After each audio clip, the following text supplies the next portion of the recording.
Before I even start, though, I wanted to say thank you all for being here in general.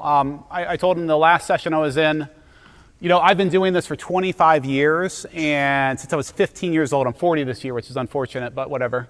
I've been doing this. I was a homeschool kid, and I had the opportunity to start an internship when I was 15 years old.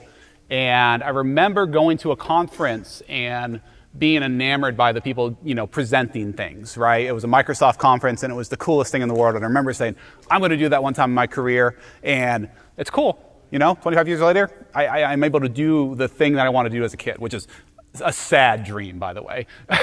But this means a lot to me. It means the world to me that you're all here listening, and I wanted to say thank you to Sir Trek. So these guys are awesome, whoever puts this together, everybody that puts it together. So thank you all. My name is Tristan Chiappisi.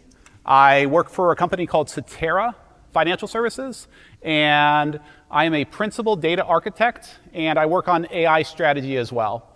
So my day in, day out is not quantum computing, and it's just a curiosity of mine. My entire life, my entire adult life, I learned to become a fast learner. I read a bunch of books by Barbara Oakley, and I learned to learn fast. And this was a topic that my wife said, I told my wife about a year or two ago, I said, I read this guy's book, his name's Constantine G, and I read it, and I was like, oh, this is really cool. I said, I'm gonna do a talk on this. And she goes, you're not a physicist. you don't have a doctorate. I said, well, I'll prove you wrong. So that's what I ended up doing. And, I got real into this. And it's really cool because this topic of quantum computing is really important right now.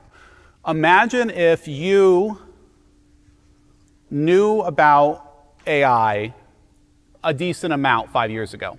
When ChatGPT 3 blew up, imagine the paycheck you'd have right now. I have friends that make $500,000 a year immediately because they were pre-AI people, right? And they already had AI on their resume. They knew how LLMs work. They knew all this stuff, and instantly they got hired. It was incredible. Super jealous, whatever.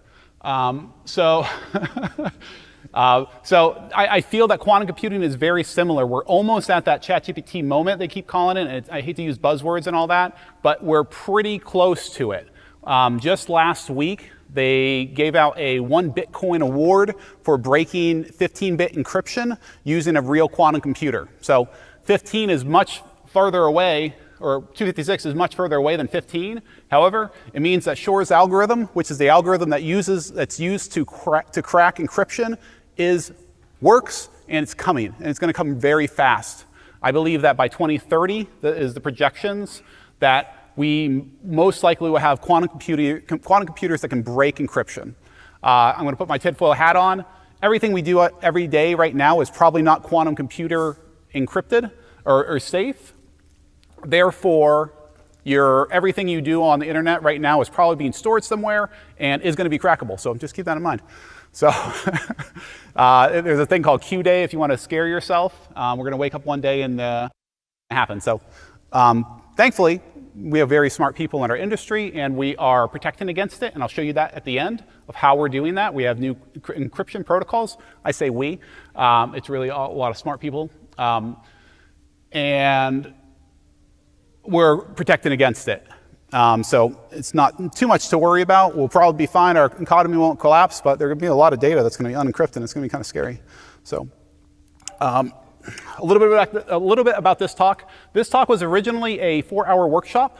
I don't do slides. I do websites to present, because every time I've done a slide before, I've always been asked, hey, do you have the slide? Can you pass it over to me? I figured this is a much better way to deliver content to folks.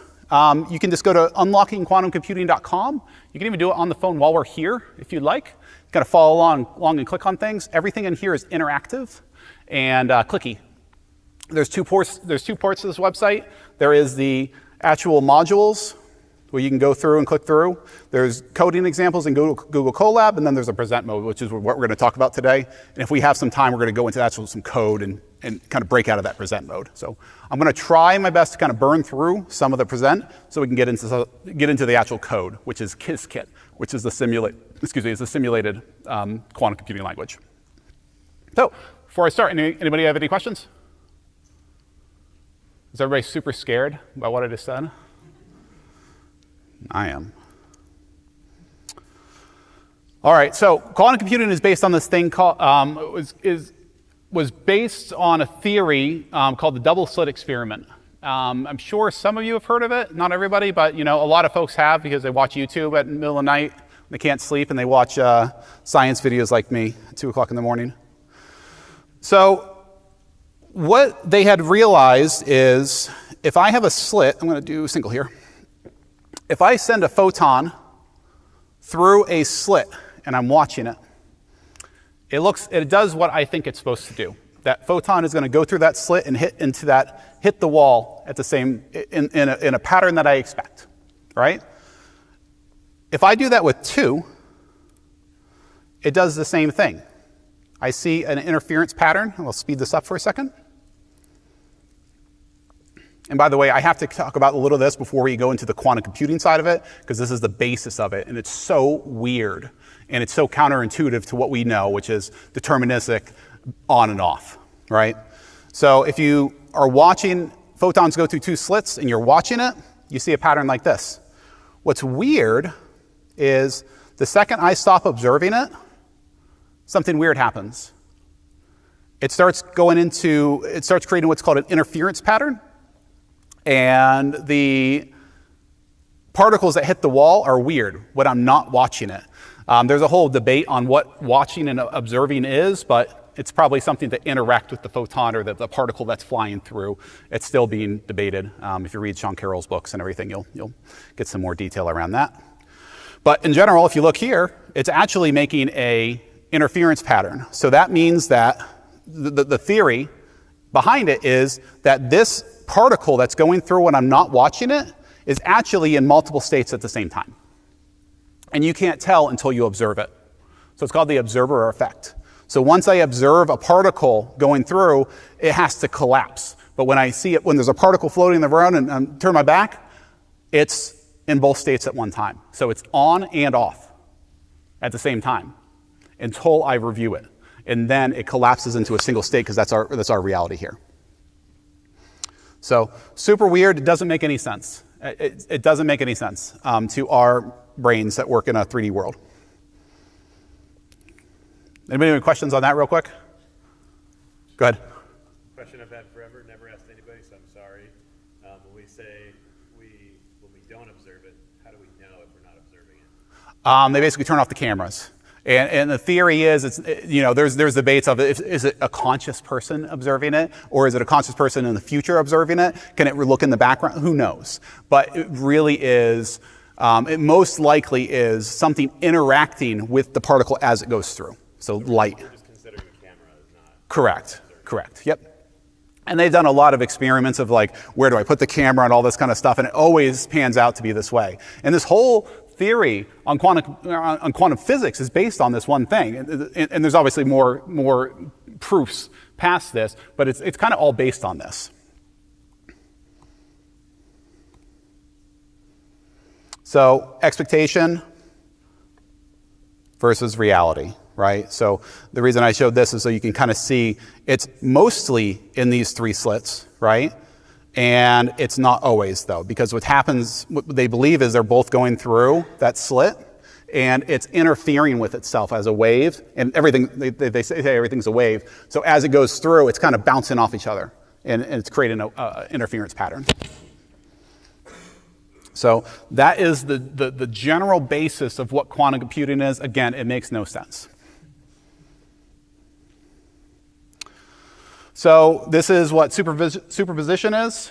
Measurement, collapse, and interference, right? So we just talked about those. Superposition is a photon in some state, or a particle in some state that we have not observed yet. It's in a superposition.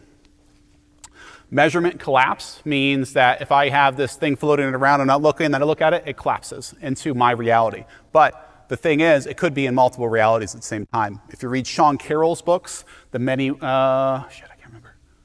I think it's the Many Worlds Theory by Sean Carroll. It was an incredible book. He talks about this, and it's all based on this thing called the wave function. And once you see it, it collapses into our state. It could potentially be spawning many different realities. Every single permutation of every single particle can be spawning a new reality. It could be in both. And then that reality goes to exist, and then it goes off and off and off. And I think this is what Marvel movies are kind of based on, when they have all the different things. So, a qubit is designed as a system designed to stay in a strange state long enough to compute. And because of this, we're able to do some funky math to do very specific things. Quantum computing won't replace classical computing. We're always going to need a deterministic system. Just like AI is not going to replace, like an LLM is not going to replace a financial system that needs to say, I need to debit and credit a balance, right? You wouldn't have an LLM do it. You would have a classical computer do it because it's deterministic. This is an undeterministic thing, but it's based on probabilities. So based on all the calculations that you do with a quantum computer, it's probably this answer is the general theme behind this. I'll say two more things. There's two types of quantum computing. One is general purpose quantum computing. And that's what a lot of the folks are racing for. And then there's special case quantum computing, which is like quantum annealing, which is a very strange thing that uses quantum tunneling to try to find the lowest energy state of something. It's a very, very specific use case. There's a company called D-Wave that does that, and that's all they do. And the general idea is that they're trying to get if you have a basket of stocks, right? And you're trying to find the lowest risk allocation for all those stocks. Quantum annealing is a perfect use case for that. General purpose quantum computing probably isn't. So just keep in mind that there are two. I forgot to say one thing at the beginning of this, by the way. I know I talk fast. This talk is meant to give you guys just enough information so that you can go and research more. And by the end of this talk, when someone says quantum computing, you can kind of understand what they're saying. It's not meant to be like, come out here and be like, I'm a quantum computer programmer. If you want more deep dive into it, there is a workshop. You can go to the website and just work through the workshop. It's pretty cool. I've given the talk at CodeMash. It was a whole 4-hour workshop, and it's much more in depth. So now we go into qubits, which is, a bit, but it's a qubit, a quantum bit. So a classical bit, this is what we all know, on, off. We all went to college, we all learned binary. I didn't go to college, actually, but I was a weird homeschool kid. I started working when I was 15. But we all know the general idea of binary. You got a bunch of ones and zeros, and deterministic, and a 1 is always a 1, and a 0 is always a 0, right? So that's what we're used to, and this is why this concept is so freaking weird. And it's so hard to kind of wrap your head around. It's still, when I was driving here, I had to re-wrap my head around some of the concepts of this talk because it's not my day in, day out. If I was Konstantin G, the guy that wrote that book, I'm sure this all just daily to him, right? But to me, it's because there's not a real big application for this today in our jobs. It's hard to almost remember or kind of rephrase your brain or reframe your brain to get there. So when you enter the qubit, qubit's a quantum version of a classical bit. So basically it's a thing, either 1 or 0, but you don't know what it is. And it's not just that you don't know, it's not like a flip of a coin where it could be in one state or the other. The theory and the idea behind it is it's in both states at the same time. It's not, I don't know. It's in both states at the exact same time. And when you get into the exponential math behind it, you'll start to realize why this is so powerful. Because if you don't know if it's in both states at one time and you start adding qubits, it exponentially gets better and faster and faster and faster. Or not fast, it's not even fast, it's just like you can pre-compute something that would take a classical computer millions and millions and billions of years. So think of it like a coin flip, but not. So this is a qubit, right? So I have a state, either 1 or 0, right? What happens is you have this thing in quantum computing called a Hadamard gate, which basically takes a 1 or a 0, more or less, and puts it through the gate and puts it into a superposition. I'm not going to go into the details of how it does it because it's extremely complicated. And by the way, there's 1,000 different ways they're doing it. Microsoft just came out with a new one called a Mariana state of matter. And they're all trying to race and do different things. And there's different ways and there's different particles they can do this stuff with. But in general, you pass a qubit through a Hadamard gate and then it puts it into a quantum superposition.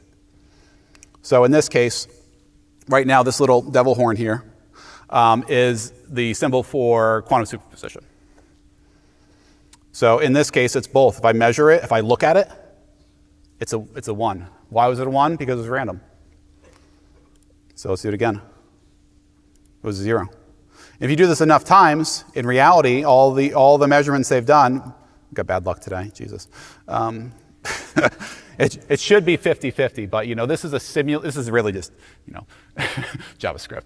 So it's generally 50-50 though when you actually run a quantum computer simulation. So I'll stop here for a second. What questions do we have? How does it compute on randomness? Say it again. How does it compute on randomness? How does it compute on randomness? We'll go into that because there's a whole series of gates. Do you know how with Boolean logic you have XOR gates and all that kind of stuff? You have a whole series of different types of gates, and then you have a thing called amplitude, which you can kind of entice the qubits to go a certain direction in a sense.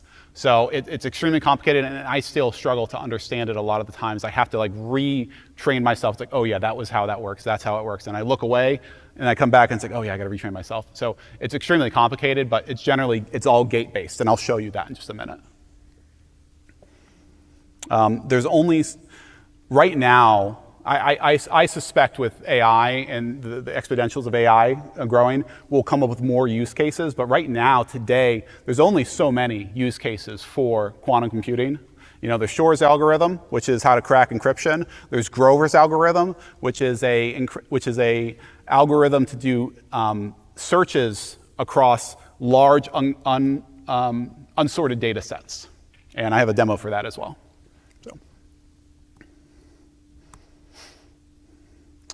So this is the math. It's pretty simple. That equals that plus that, and it sums to 1. So it's really, it doesn't make sense why this is even useful. It's just two random things, right? So where it becomes useful is when you start working on this thing called entanglement, where I take one qubit, and then I can entangle it with another. So that way, once these two qubits are entangled, I can then guarantee that when I flip this, I know the state of this one. But think about if I had 100 of these, if I flip this one thing, I know the state of all these things, and they all collapse at the same time.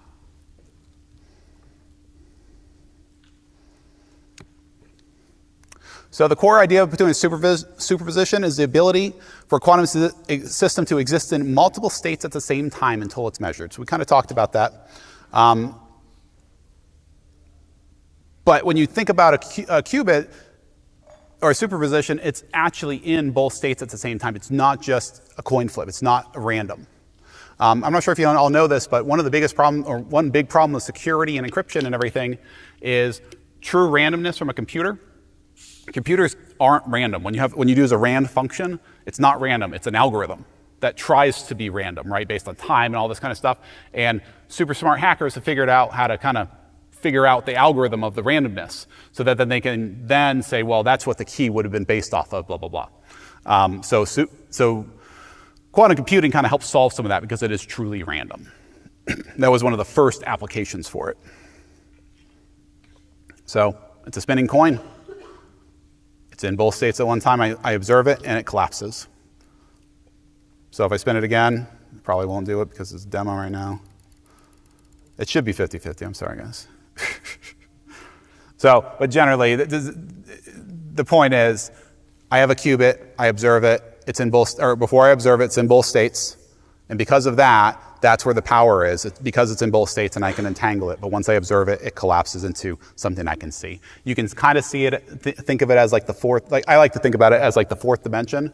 We can't see it, but something from a fourth dimension, we can only see it when it collapses into our third dimension. It's kind of it's not true. If anybody's a doctorate here, they're probably mad at me for saying that, but that's the way I like to think about it.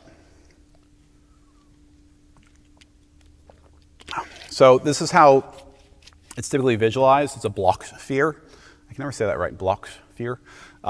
It's how they kind of view it. It's kind of you have a north pole and a south pole, and then the cubit's somewhere in between, and then you can do an amplitude to kind of like entice it to go one way or the other based on some extra work. So this is the general idea. So this is a qubit. It's balanced right now, which means it's true 50-50. You can bias it this way or that way. And this is the power.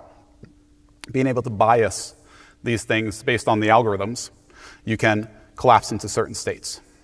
So when you actually do observe it, right? This is another failed demo of mine, which is pretty funny. There we go. So it's 25% chance to go to be 0, and it's a 75% chance to go to 1. And when you observe it, it goes down. So if I did this enough times, the math was right in the background, you would see that if you did this an unlimited amount of times, you would see 25 to 75% based on the balance.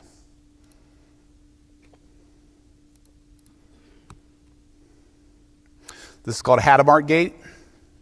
So you have I think we kind of went over this a little bit, but I have 1 or 0. I put it into a Hadamard gate, and then it turns it into a qubit, or it puts it into a superposition, which then means that this is in both states at the same time.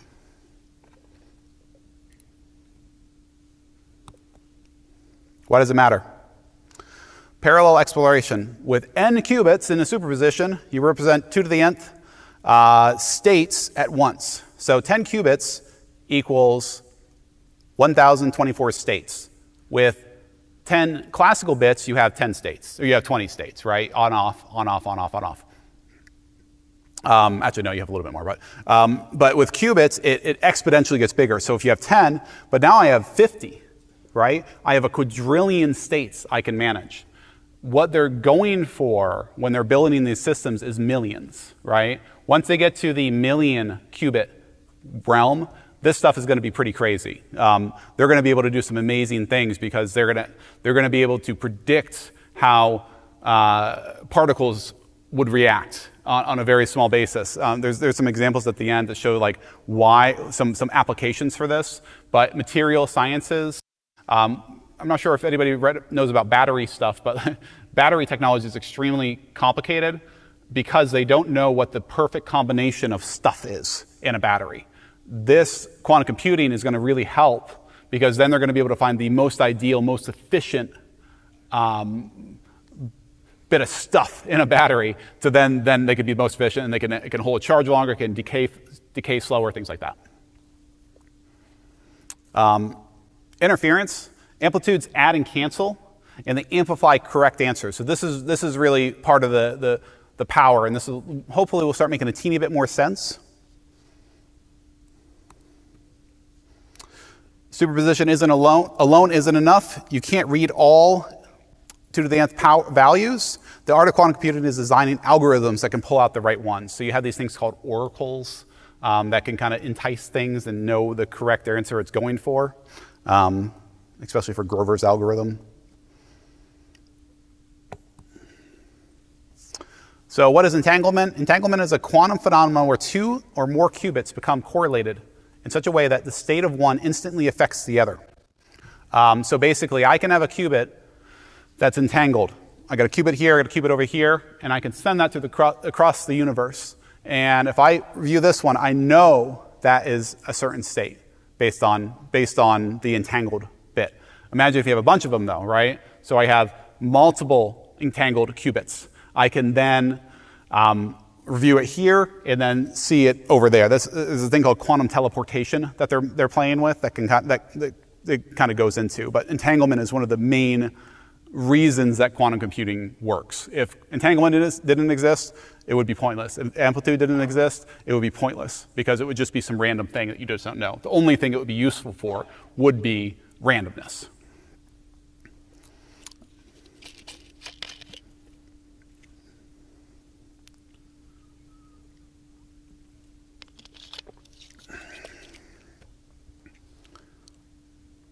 So this is just a basic thing. You look at one, you know the other. So these are two, qubit A, qubit B. If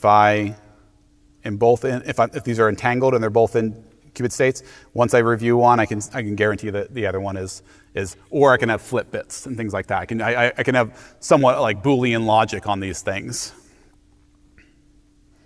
So creating entanglement is putting it into a Bell state. Is a Bell state, which is a Hadamard gate followed by a C NOT, a controlled NOT gate. This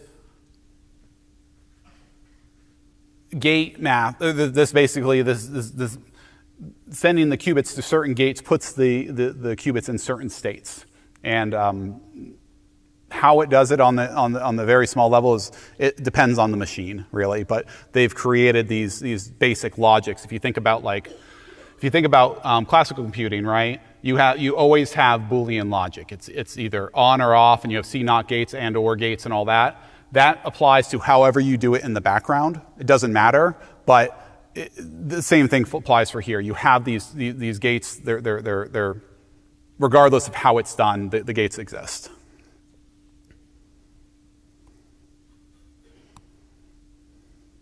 So why does it matter? Entangled qubits represent a correlation that would take exponentially many classical bits to describe. Again, if I'm trying to do material science, or I'm trying to do a bunch of like extremely computational things that I could never do on a classical computer, this is where quantum computing comes into play. Every major algorithm, Shor's, Grover's, etc., relies on this. And quantum communication. So quantum key distribution, this is something that is pretty cool. I believe China, if I'm not mistaken, created a quantum key network where they can, I don't even know how it works, but there's a quantum key communication network that is, it's virtually, it is impossible to crack regardless of how advanced the technology comes. So quantum communication and all this, as our computers get better and better, we need ways to defend against and keep our secrets, and this is going to be what it is. Quantum circuits, this is what I was talking about before. Quantum circuit is the equivalent of a classical program. It's a sequence of operations gates applied to qubits, followed by measurement. Unlike classical compute programs, it can manipulate bits deterministically.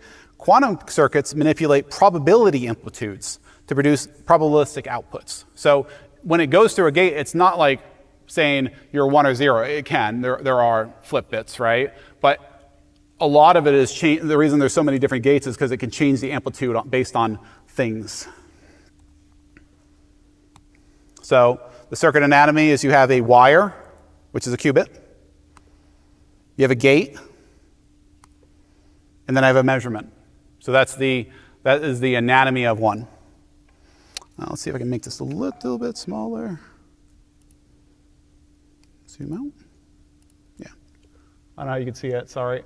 When I first started developing this talk, I was like, oh cool, I got this big screen. I had this huge presentation where it's like you're zooming through space and everything. Then I remembered last year's talk. I was like, oh yeah, I just have that little thing at the top. But this is what a quantum circuit looks like. If you want to go on the site, you can go ahead and play with all this stuff. There's all these different examples. To go, for example, Grover's search algorithm looks like this, right? It doesn't make too much sense, but if you look over here, you have a Hadamard gate, you have a Z gate. This thing does a phase flip, it adds negative phase.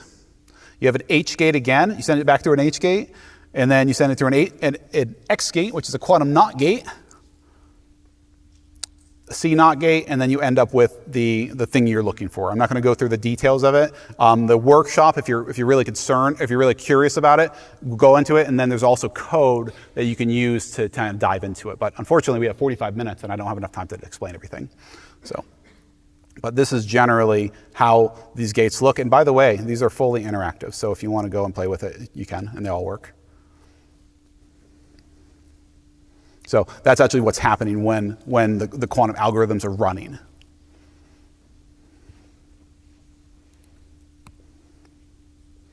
This is called a multi-shot simulation. The general point is, if you do it a bunch of times, it's generally 50-50.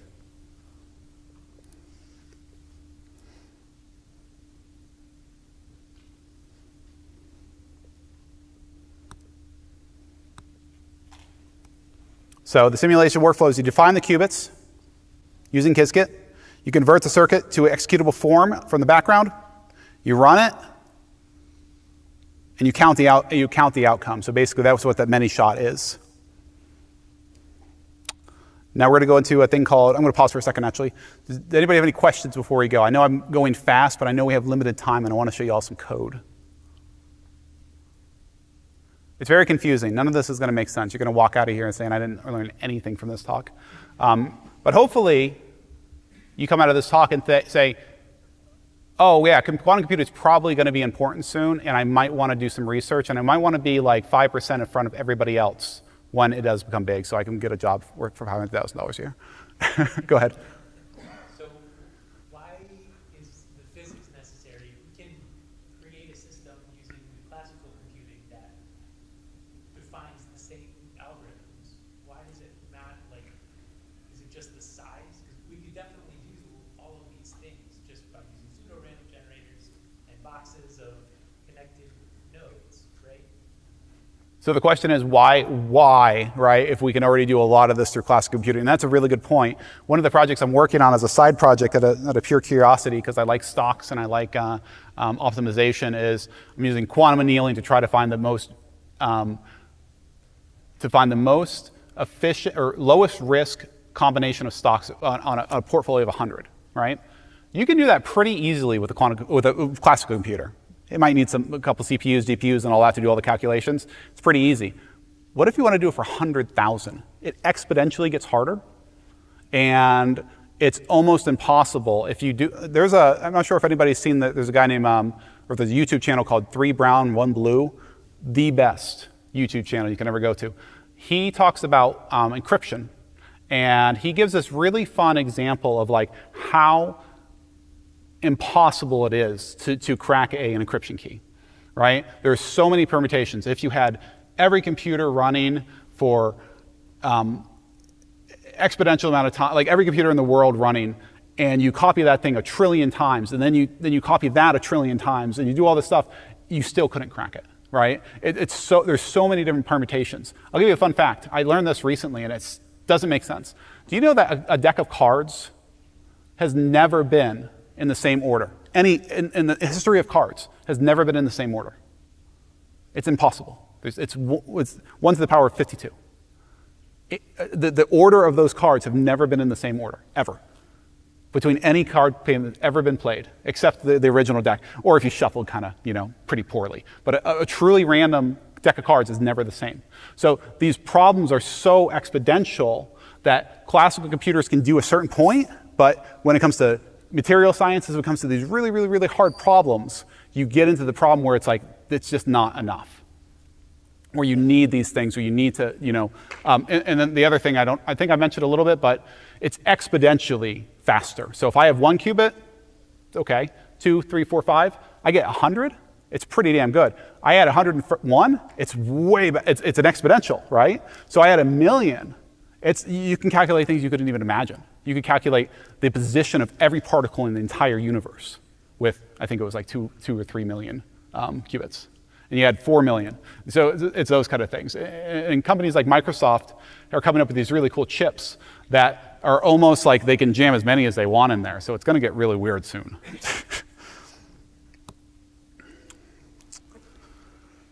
I hope that answered your question. I know it didn't answer it fully, but it's incredible to think about, like being able to predict every position of every particle in the world, in the entire universe, with one calculation. But these things can with enough qubits, because it's exponential. You could never do that with a classical computer, even if it was as big as the universe, right? Because you'd have to do so many different operations. So this is just, you're not doing all the operations, you're collapsing these things all into one. So this is the other big use case. It's called Grover's algorithm. So imagine you have an unsorted database with n items, and you need to find one specific item that satisfies some condition. Classically, you might need to find all n items in the worst case, Grover's algorithm finds the approximate n steps, quadratic speed up. For 1 million items, that's 10,000 steps instead of 1 million steps. So imagine if you had a billion, a trillion, right? It's much, much, much, much, much faster when it comes to the larger scale. So again, most of our problems that we see as computer sciences, like, dude, I got like 2 billion records on this table. I don't really need this. But imagine if you had quadrillions, Google, right? Imagine when you get to those numbers, and those are problems we can't even comprehend right now. So this is Grover's algorithm visualized. So it's pretty weird how this works. So basically, I'm looking for a particular value in a sea of, in a database, right? So let's pretend I'm looking for number 10. The way this works is you line up that many qubits, and you put them all at the same state, right? And then you do this thing called reflection, reflect the amplitude of the mean. And essentially what you're doing is you're kind of enticing if you know the state you want, if you know the thing you're looking for, but you don't know where it is, you can entice the qubits to point that one out over many different revisions. So the general idea is you initialize all the qubits in a superposition, you flip the phase of the solution, you reflect about the mean, you do it n times, and the answer is overwhelmingly likely. It doesn't make sense, but let me show you here. It might make a little more sense. So if you look, it's essentially shrinking all the non-possibilities, all the unlikely possibilities, but every single time it's amplifying the more likely possibility. And you do that n times, and you get to the point where it's like, oh, that's 90% sure, that's it. And you do that, and you do this operation twice independently, and if it's the same thing, it's probably 99.99% sure that that's it. And there's all these like weird tricks, but that's a general idea of how this works. It's incredibly powerful, and I think this is going to be one of the most useful things at first when we have these massive, massive, massive data sets, especially with LLMs. When we have these massive data sets we don't even know how to read. Grover's algorithm, I believe, is going to be one of the fixes to figure out how we can decompose how an LLM works. Fun fact, I don't think anybody knows this, or not many people know this. No one knows how an LLM really works. They have some ideas, but no one really knows. Go ahead. Do you think that would reduce hallucinations? Think it would reduce hallucinations? I think it would I think it would help the researchers. Oh God, I almost tripped. I think it would help the researchers understand how it works, and in turn reduce hallucinations. When you look, I do a lot of AI research as well. Part of my job is to implement AI across an entire organization of 200 people. And in turn, I've read a lot about it. Got really deep and nerdy, just like I have with this. And they've really proven out that you can never fully get rid of hallucinations because it's a probabilistic system, but you can reduce them, right? To the point where it's like, okay, that's it. And then you do, 2 shots, and then you combine the results, and the probability of the hallucination being there is so minute, it doesn't matter, right?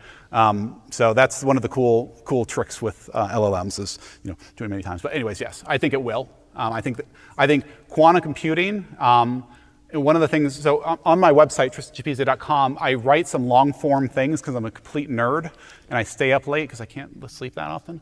And I like to drink coffee at night. Does anybody drink coffee at midnight? 1, 2, 3. I drink coffee. I have this very expensive coffee machine. I can hit a button. You have the KF8? Oh, okay. But I can go downstairs, hit a button instantly and get coffee, and I love it. So I drink coffee at night, and I stay up late because, whatever. And I research these things. So, yeah. Where was I even going with that? I got too excited. Go ahead. So, you've got your database. It's got 50 billion things in it. Yep. You're trying to find, an individual one. Does that database have to be basically quantum stored data for this to work? Because if it's in any kind of a traditional database, you still have to go in there to your storage medium and pull things out and find values and everything. It kind of defeats the purpose.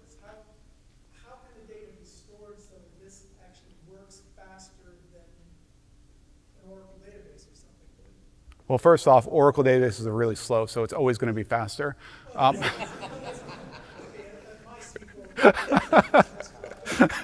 really hope they're not sponsoring this place. I shit talking on the other talk too. You have to assign and this is one of the problems with it, right? This is why it's not like super popular right now, right? You have to assign a qubit for every single entity within the thing. So it's kind of like a cart before the horse. And this is, I struggle even comprehending why and where we would use this, but I know that there are applications, but it's not like I'm going to stick this on every database. You have to be able to assign a qubit to every single entity and then be able to know the state that you want for the Oracle to be able to say, yeah, this is the state I'm looking for, so that the amplitude can get pushed up and down. Did they discover this to solve Minesweeper? I hope so. Minecraft probably. Yeah, I don't know how they solved this. I read a little bit about Grover, but I didn't read about his background. He's an incredible scientist. But some of these things are theoretical and built and created in the 80s, right? Some of these theories, right? And we just didn't have the computers to even comprehend them. So nowadays we can actually start seeing them. I don't know if Grover's still alive. Does anybody know? I honestly don't know. But I hope so. So reflection of the mean, I'm not going to go ahead and talk about, I'm not going to go over this too much, but basically it's like you're trying to reflect the beam back and forth, but if you amplify the one thing you're looking for, it basically shrinks and shrinks and shrinks and shrinks, and I'll show you one more time here as an example. If you look down at here, it's shrinking and shrinking and shrinking everything else, the mean of everything. So everything gets applied, but I amplify this a little bit, so this guy gets bigger, more and more likely, and these guys get less and less likely. How am I doing on time? What? 12 minutes over. I'm 12 minutes over? Oh, Jesus Christ. I'll rip through these. Real world applications. So basically, I want to really point out, if you knew this, if you knew AI 5 years ago and ChatGPT came around, you would be super rich and you would be the most wanted person in your career, and it would be really cool. You'd just be able to brag. I believe quantum computing is going to be here in 1 to 2 to 3 to 4 to 5 years. I don't know when. No one knows. You can look at the stock market, D-Wave. All these guys are going up, so someone knows something. Drug discovery, which is really cool. Cryptography, optimization. That's what I talked about before, and machine learning. I wanted to show one more thing. Material science is the other thing I was talking about. Quantum safe encryption. I wanted to finish on this, and I will show you right before we leave some of the code and how to get to the code and everything. Quantum safe encryption is really interesting. One of the things I was really worried about when I started reading about this is like, well, they're going to come up with this new encryption key, and what if we put it out there and it's out there for years, but we've realized, oh, it's easy to crack with classical computing, right? So I was freaking out and I couldn't sleep over it, and this is why I stay up all night. But what I realized is they're actually not just doing that. They're not just flipping over. They have a new standard, a new encryption key, but what they're doing is they're combining the two. So it's like a backup, right? We're doing a classical encryption key, and we're slapping this one on and combining the two. So if this one doesn't pan out, we still have classical computing. We probably still have some time, right, while they're figuring this stuff out. There's a place called NIST. I'm sure a lot of us heard of it. But generally, I wanted to kind of show it's combining the two keys together, and it's using both keys to create it. It's a little extra work, but who cares? Our computers are super fast now. I think I explained the why learn now, It's first, and also, it's really interesting. This is super fun. This took me months to put together, but it will take you 4 hours to go through. So let's see here. I'm just going to go here real quick. So if you want to go play with this, again, I'm not making any money on this. I don't track who goes to this. I don't care. I just like to do it. If you want it's broken down by 10 modules. You can go in here and you go to Google Colab, and all the code is in here as well. So you can just go in here and click on Run All, or you can step through it, you can change it, you can do a bunch of fun stuff. Oh crap, I gotta go to Google. I would have to log into my Chrome because this is on Safari. But all the code is here and you can run it in a simulated state. So every single module within unlockingquantumcomputing.com has a module you can go through, and you can actually go open Google Colab and do all the fun stuff. So it's extremely, interesting, and it's pretty fun. So the whole workshop is 4 hours, but you can probably get it done in 2 if you're bored. So, but all right, I'll wrap up. I just want to say again, thank you all so much. This means the world to me. Like I said before, this is kind of my dream to be up here and do this stuff. So I really appreciate you all supporting me and being here and listening to me talk for 45 minutes really fast. So thank you all.